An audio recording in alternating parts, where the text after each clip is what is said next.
Good morning प्यारे बच्चों। आज हम आपको सिंथेसिस के बारे में बताएंगे। तो प्यारे बच्चों, पहले सिंथेसिस को समझिए।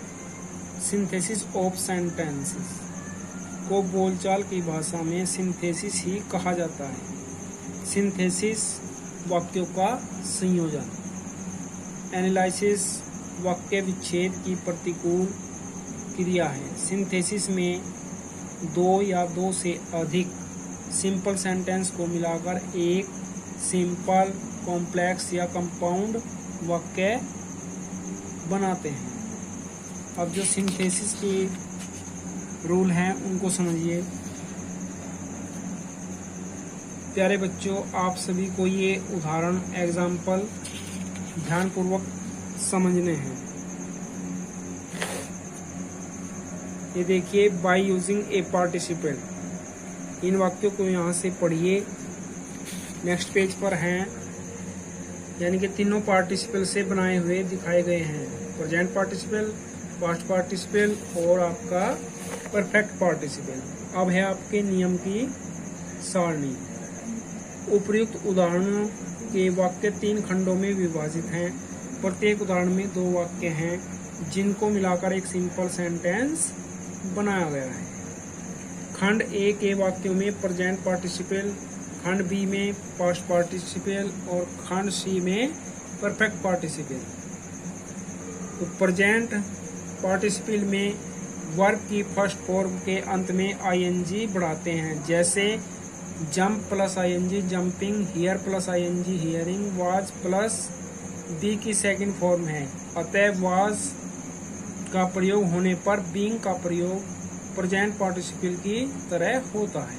नंबर 2 आपका है पास्ट पार्टिसिपल। पास्ट पार्टिसिपल में वर्ब की थर्ड फॉर्म का प्रयोग होता है, जैसे लॉस से लॉस्ट, वुंड से वाउंडेड से वाउंड से वाउंडेड।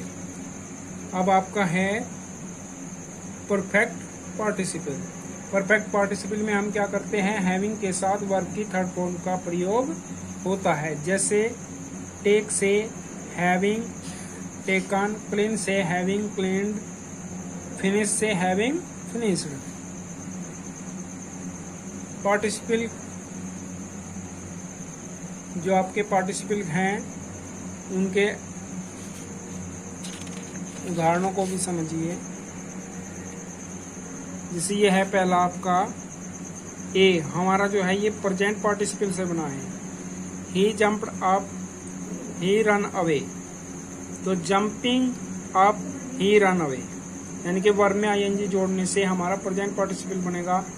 दूसरा वाक्य है the boy hear the noise, the boy woke up. तो hearing the noise, the boy woke up, यानी कि जो प्रेजेंट बनाएंगे आप वर्ब में आईएनजी जोड़ने से बनाएंगे। फिर है आपका the girl was hungry, she ate mangoes. तो being hungry, the girl ate mangoes. इसके बाद आपका आता है पास्ट पार्टिसिपल।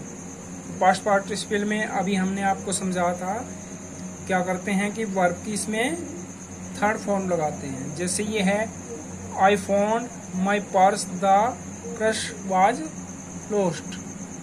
तो I found my lost purse.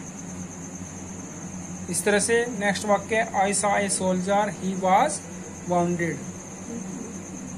तो ये हो जाएगा हमारा I saw a wounded soldier, यानी कि जो पहला वाक्य होगा उसकी विशेषता दूसरे वाक्य में निहित होगी। यानी कि आई सॉ ए सोल्जर, मैंने एक सिपाही को देखा, ही वाज वाउंडेड। तो हमने इसका जो है मिलाकर एक ही वाक्य बनाना है और साथ में वर्ब की थर्ड फॉर्म भी लेनी है।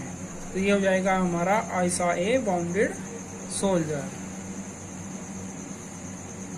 नेक्स्ट वाक्य ही वाज